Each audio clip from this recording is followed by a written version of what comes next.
सुप्रभात बच्चों। हिंदी व्याकरण की कक्षा में एक बार फिर से आप सबका बहुत बहुत स्वागत है। आज हम पढ़ेंगे पाठ नंबर 6 जिसका नाम है सर्वनाम यानी कि प्रोनाउन। तो चलिए बच्चों इसे पढ़ते हैं। सर्वनाम। पढ़िए तथा समझिए। अर्नव अपने दोस्त ओजस के साथ बाजार गया था। उसे उसके दोस्त ओजस ने चने खरीद कर दिए। उसके बाद उसने अपने दोस्त को सपेरे का खेल दिखाया। उसके बाद अपने घर आ गया। तो बच्चों, इन वाक्यों में अपने, उसे, उसने, अपने शब्दों का प्रयोग अर्नव नामक संज्ञा के स्थान पर हुआ है। ऐसे शब्द सर्वनाम कहलाते हैं। जैसे बच्चों दोबारा सुनिए। अर्नव अपने दोस्त ओजस के साथ बाजार गया। तो बच्चों, अर्नव अपने दोस्त, अपने जो शब्द उसने प्रयोग किया है वे अर्नव ने खुद के लिए किया है। ये संज्ञा के स्थान पर अर्नव क्या है? शब्द। ये संज्ञा है। तो संज्ञा के स्थान पर जो अपने प्रयोग किया है, साथ ही उसने बच्चों आगे क्या कहा? उसे उसके दोस्त ओजस ने चने खरीद कर दिए। उसे किसके लिए प्रयोग हो रहा है बच्चों? अर्नव के लिए प्रयोग हो रहा है। तो इसलिए जो ऐसे शब्द होते हैं बच्चों, जैसे कि अपने, उसे, उसने, तो ये शब्द जब संज्ञा के स्थान पर प्रयोग किए जाते हैं इन्हें सर्वनाम कहा जाता है। जो शब्द संज्ञा के स्थान पर प्रयोग किए जाते हैं उन्हें सर्वनाम कहते हैं, जैसे कि मैं, तुम, वह, हम, वे आदि। तो चलिए अब हम पढ़ेंगे सर्वनाम के भेद। सर्वनाम के भेद, काइंड्स ऑफ प्रोनाउन। सर्वनाम के प्रमुख 6 भेद होते हैं जो निम्न प्रकार हैं।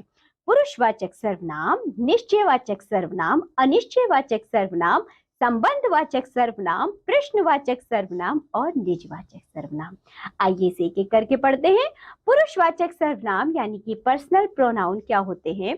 जिन सर्वनाम शब्दों का प्रयोग बोलने वाले, सुनने वाले या किसी अन्य व्यक्ति के लिए किया जाता है उन्हें पुरुषवाचक सर्वनाम कहते हैं। पुरुषवाचक सर्वनाम के 3 भेद होते हैं। आइए जानिए कौन कौन सा। पहला है बच्चों उत्तम पुरुष यानी कि फर्स्ट पर्सन। बात करने वाला अपने लिए जिन सर्वनाम शब्दों का प्रयोग करता है वे उत्तम पुरुष कहलाते हैं, जैसे कि मैं, हम, मुझे, हमें आदि। बच्चों, मैं खाना खाऊंगी, हम घूमने जाएंगे, मुझे पेन चाहिए, हमें कहीं जाना चाहिए। तो ये जो इतने भी बच्चों बोलने वाला ही तो ये सभी सर्वनामों का प्रयोग करेगा, इसको उत्तम पुरुष सर्वनाम कहा जाता है। देखिए दूसरा है मध्यम पुरुष यानी कि सेकंड पर्सन। बात को सुनने वाले के लिए जिन सर्वनाम शब्दों का प्रयोग किया जाता है वे शब्द मध्यम पुरुष सर्वनाम कहलाते हैं, जैसे कि तू, तुम, आप, आपका, तुम्हारा आदि। तो बच्चों, तू कैसा है? तुम क्या कर रहे हो? आप कैसे हैं? आपका क्या नाम है? तुम्हारा काम हो गया? तो बच्चों, जो ये सब हम सर्वनाम पर प्रयोग कर रहे हैं ये सुनने वाले के लिए कर रहे हैं ना। मतलब हम किसी से कुछ बोल रहे हैं तो जो सुन रहा है उसके लिए इन सर्वनामों का प्रयोग कर रहे हैं, इसलिए इसको मध्यम पुरुष कहेंगे। अन्य पुरुष यानी कि थर्ड पर्सन। बात करने वाला तथा श्रोता किसी अन्य के लिए जिन शब्दों का प्रयोग करते हैं वे शब्द अन्य पुरुष सर्वनाम कहलाते हैं, जैसे वह, वे, उसको, उनको, उसका आदि। वह कौन है? वे कब आए थे? उसको क्या चाहिए? उनको कुछ बात पता है? उसका क्या नाम है? बच्चों, इस तरह हम जब किसी अन्य की बात करते हैं तो इन्हीं सर्वनामों का प्रयोग करते हैं ना। आप ऐसे समझिए बच्चों, पुरुषवाचक सर्वनाम समझना बहुत आसान है। जैसे कि दो दोस्त बच्चों जब आपस में बात करते हैं तो जो पहला बोलने वाला अपने लिए जो सर्वनाम प्रयोग करेगा वह प्रथम पुरुष होगा, और सामने वाले दोस्त के लिए बच्चों जो सर्वनाम प्रयोग करेगा वह मध्यम पुरुष होगा, और बच्चों किसी अन्य दोस्त की जब बात करेगा और उसके लिए जो सर्वनाम प्रयोग करेगा वह होगा हमारा अन्य पुरुष। चलिए आगे बढ़ते। ये था बच्चों हमारा सर्वनाम का पहला भेद। अब हम पढ़ेंगे सर्वनाम का दूसरा भेद, संबंधवाचक सर्वनाम यानी कि रिलेटिव प्रोनाउन।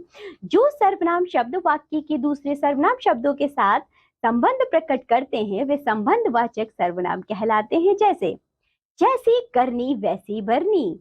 यह वही आदमी है जो कल मुझे मिला था। तो बच्चों, जैसी वैसी जुड़ा हुआ है ना, वही और जो जुड़ा हुआ है। जैसे ऊपर लिखे वाक्यों में जैसी वैसी वही जो शब्द संबंध का बोध कराते हैं, अतः ये संबंधवाचक सर्वनाम है। यहाँ वही आदमी है जो कल मुझे मिला था। चलिए आगे बढ़ते हैं। अब देखिए सर्वनाम का तीसरा भेद, निश्चयवाचक सर्वनाम डेमोन्स्ट्रेटिव प्रोनाउन।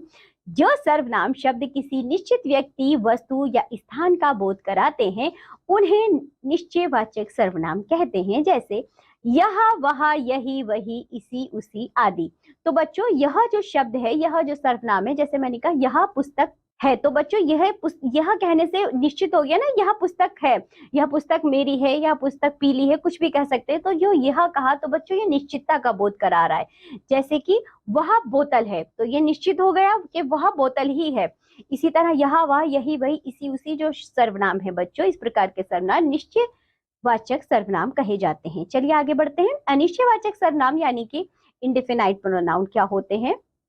जो सर्वनाम शब्द किसी निश्चित व्यक्ति, वस्तु या स्थान का बोध नहीं कराते हैं, उन्हें अनिश्चयवाचक सर्वनाम कहते हैं। जैसे कोई, कुछ, किसी, किन्हें आदि। तो बच्चों हम कह सकते हैं पेड़ के पीछे कोई है, दरवाजे पर कोई खड़ा है। तो इस तरह के बच्चों जो सर्वनाम होते हैं जिनसे कुछ निश्चित नहीं होता है, उनको अनिश्चयवाचक सर्वनाम कहा जाता है। आगे देखिए बच्चों, पांचवा भेद है आपका प्रश्नवाचक सर्वनाम यानी कि इंटेरोगेटिव प्रोनाउन। प्रश्न करने के लिए जिन सर्वनामों का प्रयोग किया जाता है उन्हें प्रश्नवाचक सर्वनाम कहते हैं। जैसे कि कौन, क्या, किसका, किसे, किन्हें, कहा आदि। यह किसका कमरा है? कौन आया है?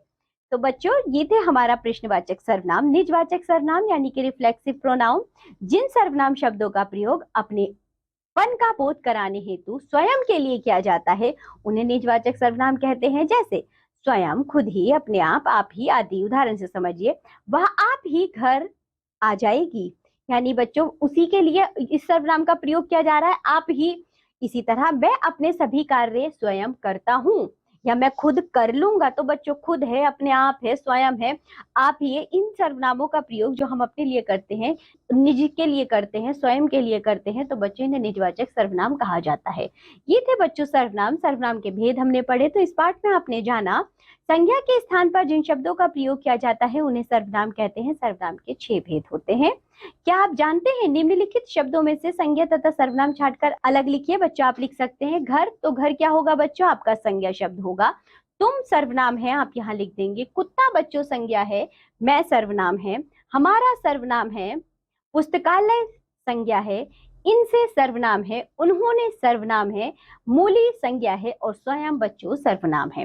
पाठ का सार देखिए, संज्ञा का जो ले स्थान वही कहलाता है सर्वनाम। तो बच्चों क्या होता है सर्वनाम? जो संज्ञा के स्थान पर प्रयोग किए जाते हैं। इसी के साथ ये पाठ होता है यहाँ समाप्त। अब हम मिलेंगे आपसे अगली कक्षा में, तब तक के लिए बाय बच्चों।